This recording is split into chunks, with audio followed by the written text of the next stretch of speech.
साल 1845 ब्रिटेन के 129 नाविक 2 विशाल जहाजों को लेकर एक मिशन पर निकलते हैं। उनका मकसद था आर्कटिक की खतरनाक बर्फीली चादरों को पार करना और एक नया समुद्री रास्ता ढूंढना। उन्हें पूरा यकीन था कि वे इतिहास रचने वाले हैं, लेकिन आर्कटिक के रास्ते में उनके साथ जो हुआ उसने पूरी दुनिया को हिलाकर रख दिया। 129 लोग और दोनों विशाल जहाज अचानक लापता हो गए। उन्हें खोजने के लिए कई अभियान भेजे गए, लेकिन खोजी दलों के हाथ कुछ भी नहीं लगा। ऐसा लगा मानो आर्कटिक की बर्फ ने उन सभी को हमेशा के लिए अपने भीतर समा लिया हो। समय बीतता गया और फिर लगभग 169 साल बाद 2014 में पहला जहाज और 2016 में दूसरा जहाज एक ऐसी जगह मिला जिसे देखकर वैज्ञानिक भी हैरान रह गए। लेकिन सबसे बड़ा सवाल आज भी वही है, आखिर उन 129 लोगों के साथ हुआ क्या था? लेकिन इस सच्ची और रहस्यमयी घटना से पर्दा उठाने से पहले हमें आर्कटिक को अच्छे से समझना होगा, क्योंकि यही वो बर्फीला इलाका है जिस पर अमेरिका, चीन और दुनिया की कई बड़ी ताकतें लगातार अपनी नजरें गड़ाए हुए हैं। आखिर ऐसी क्या चीज है इस जमी हुई धरती में जिसे पाने के लिए ये देश इतने बेताब हैं?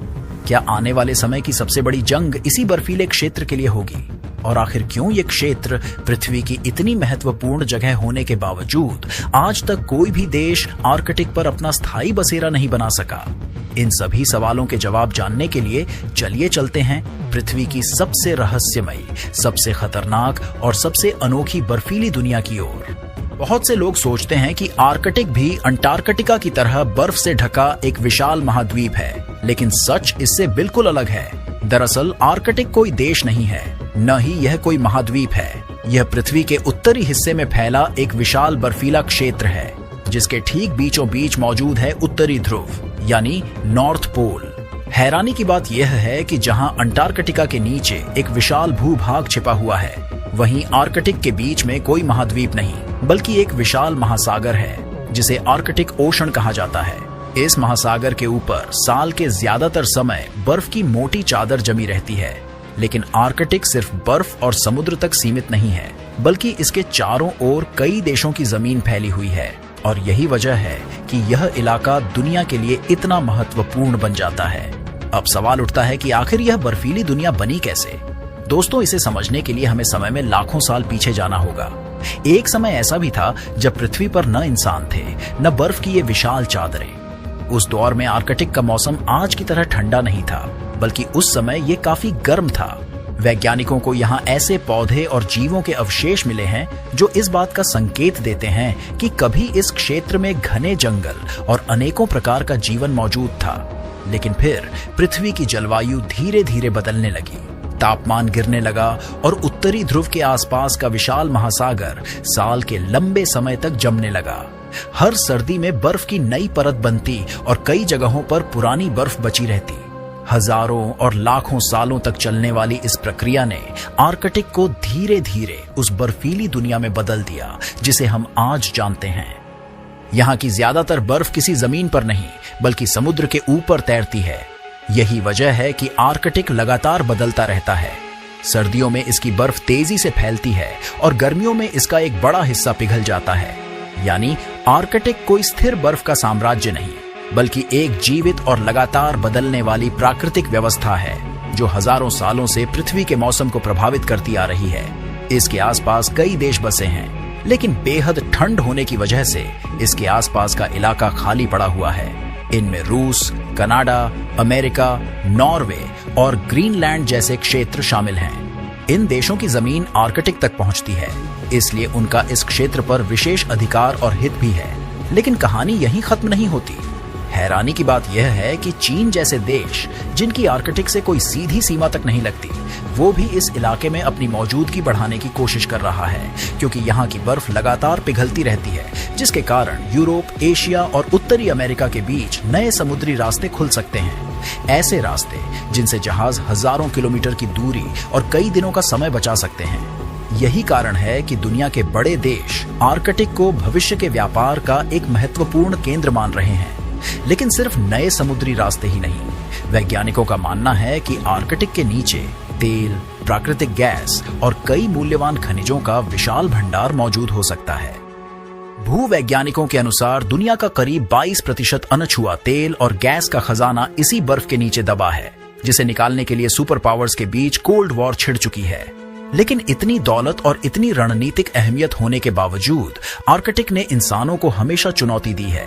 यही वो जगह है जहां कई खोजी अभियान निकले, लेकिन उनमें से कुछ कभी वापस नहीं लौटे, और इन्हीं में से एक था 1845 का वह रहस्यमयी अभियान जिसमें 129 लोग और 2 विशाल जहाज आर्कटिक की बर्फ में हमेशा के लिए खो गए। अब लौटते हैं उस घटना पर जिससे हमारी कहानी शुरू हुई थी। साल 1845 में ब्रिटेन ने एक बेहद महत्वाकांक्षी अभियान शुरू किया। अनुभवी नाविकों का एक दल 2 अत्याधुनिक जहाज HMS एरेबस और HMS टेरर के साथ निकले। इनका एक ही लक्ष्य था, आर्कटिक को पार करके एक नया समुद्री रास्ता खोजना। उस समय किसी ने नहीं सोचा था कि यह अभियान इतिहास के सबसे बड़े रहस्यों में से एक बन जाएगा। शुरुआत में सब कुछ सामान्य था, लेकिन कुछ ही समय बाद दोनों जहाज आर्कटिक की बर्फीली दुनिया में कहीं गुम हो गए। उनके बाद न कोई संदेश मिला, न कोई जीवित इंसान वापस लौटा। जब कई सालों तक कोई खबर नहीं मिली, तो उन्हें खोजने के लिए एक के बाद एक अभियान भेजे गए। खोजी दलों को रास्ते में कुछ खाली शिविर, कुछ सामान और इंसानों की मौजूदगी के बिखरे हुए निशान मिले, लेकिन 129 लोगों और दोनों जहाजों का कोई पता नहीं चला। सर जॉन फ्रैंकलिन, जो कि इस अभियान के कप्तान थे और उन्हीं के नाम ये मिशन था, धीरे धीरे फ्रैंकलिन एक्सपीडिशन पूरी दुनिया के लिए एक रहस्य बन गया। लोगों के मन में तरह तरह के ख्याल आ रहे थे कि ये हुआ होगा, वो हुआ होगा। इन सवालों के जवाब खोजने की कोशिश दशकों तक चलती रही। आखिरकार लगभग 169 साल बाद 2014 में पहला जहाज और 2016 में दूसरा जहाज आर्कटिक के बर्फीले पानी में खोज लिया गया। फॉरेंसिक जांच से एक और दिल दहला देने वाला सच सामने आया कि कड़कड़ाती ठंड और भुखमरी के साथ साथ डिब्बा बंद खाने में मौजूद लेड यानी सीसे के जहर ने उन नाविकों को मानसिक रूप से पागल बना दिया था, और जिंदा रहने के लिए वे एक दूसरे को ही खाने पर मजबूर हो गए थे। इससे इस रहस्य के कई हिस्सों पर रोशनी पड़ी, लेकिन आज भी फ्रैंकलिन एक्सपीडिशन से जुड़े कुछ सवाल पूरी तरह सुलझ नहीं पाए हैं। लेकिन इस कहानी ने एक बात साफ कर दी थी, आर्कटिक सिर्फ बर्फ का एक इलाका ही नहीं, बल्कि यह एक ऐसी जगह है जहां इंसान की सबसे आधुनिक तकनीक और सबसे मजबूत हौसले भी प्रकृति के सामने छोटे पड़ सकते हैं। और यही सवाल हमें अगले पड़ाव तक ले जाता है कि आखिर आर्कटिक इतना खतरनाक क्यों है। यहाँ का मौसम ऐसा क्या करता है कि विशाल जहाजों से लेकर इंसानों तक को अपनी ताकत के आगे झुका देता है। दोस्तों, आर्कटिक पृथ्वी के सबसे कठोर इलाकों में से एक है। सर्दियों के दौरान यहाँ तापमान कई जगह -40 डिग्री सेल्सियस से भी नीचे चला जाता है, और कुछ बेहद ठंडे इलाकों में तो यह -60 डिग्री सेल्सियस तक लुढ़क जाता है। इतनी ठंड में मिनटों में शरीर का तापमान तेजी से गिरने लगता है।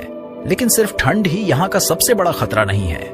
साल के एक हिस्से में आर्कटिक के कई क्षेत्रों में महीनों तक सूरज उगता ही नहीं। चारों तरफ घना अंधेरा, बर्फीले तूफान और जमा देने वाली हवाएं इंसानों के लिए रास्ता पहचानना तक मुश्किल कर देती हैं। वहीं गर्मियों में इसका ठीक उल्टा होता है। सूरज कई हफ्तों तक डूबता ही नहीं, जिसे मिडनाइट सन कहते हैं। और फिर आती है आर्कटिक की सबसे खतरनाक ताकत। समुद्र के ऊपर जमी ये विशाल बर्फीली चादरें कभी भी टूट सकती हैं, खिसक सकती हैं और तेज समुद्री धाराओं के साथ कई किलोमीटर तक बह सकती है। एक सुरक्षित रास्ता कुछ ही घंटों में मौत के जाल में बदल सकता है।